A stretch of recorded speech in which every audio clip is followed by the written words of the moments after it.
Good morning दोस्तों। दैनिक जागरण संपादकीय dictation. आरक्षण पर उचित निर्णय स्टार्ट।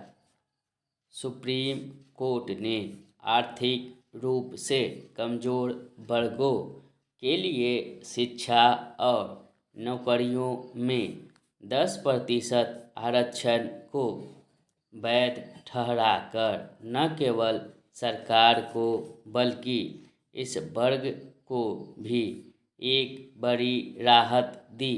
यद्यपि आर्थिक रूप से कमजोर तबकों को दिए जाने वाले 10% आरक्षण को सही ठहराने वाला निर्णय सर्वसम्मति से नहीं दिया गया, लेकिन इससे उसकी वैधता पर कोई प्रभाव नहीं पड़ने वाला। 5 सदस्यीय पीठ के 3-2 बहुमत से आर्थिक आरक्षण को उचित बताने वाले निर्णय की महत्वपूर्ण बात यह रही कि इसे संविधान के मूल ढांचे के उल्लंघन के रूप में रेखांकित नहीं किया गया। ज्ञात हो कि इसके पहले सुप्रीम कोर्ट ने अपने कई निर्णयों में यही कहा था कि आरक्षण की सीमा 50% से अधिक नहीं हो सकती।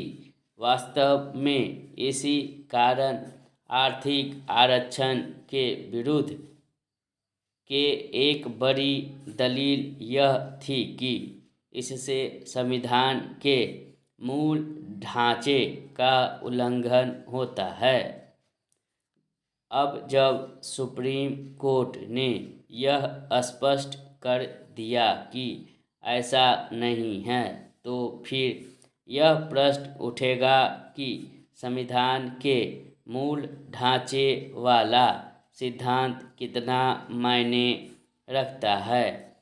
इस प्रश्न का उत्तर जो भी हो, अब आर्थिक आरक्षण के साथ साथ जातिगत आरक्षण को लेकर होने वाली राजनीति समाप्त होनी चाहिए, क्योंकि दोनों ही तरह के आरक्षण एक दूसरे वर्ग के अधिकारों का अतिक्रमण नहीं करते।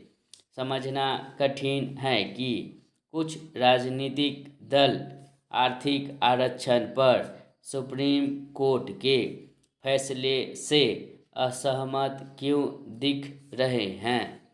ऐसे दलों में से एक द्रमुक का यह कहना विचित्र है कि सुप्रीम कोर्ट का फैसला सामाजिक न्याय की लड़ाई को कमजोर करने वाला है। आखिर निर्धन वर्गों को राहत देना सामाजिक न्याय के विरुद्ध कैसे हो सकता है? क्या सामाजिक न्याय का निर्धारण केवल जाति विशेष को आरक्षण का लाभ देने से ही होता है? आर्थिक आधार पर आरक्षण को संविधान सम्मत ठहराए जाने के बाद यह माना जा रहा है कि अब आरक्षण की मांगों को नए सिरे से बल मिल सकता है। इसकी अनदेखी नहीं की जा सकती कि समय समय पर जातिगत आरक्षण की सीमा बढ़ाए जाने की भी मांग होती रहती है और आर्थिक रूप से कमजोर वर्गों को दिए जाने वाले आरक्षण की भी। कहना कठिन है कि भविष्य में क्या होगा, लेकिन उचित यही है कि ऐसा कोई व्यवस्था बने जिससे समस्त पात्र लोगों को ही आरक्षण का लाभ मिलना सुनिश्चित हो सके।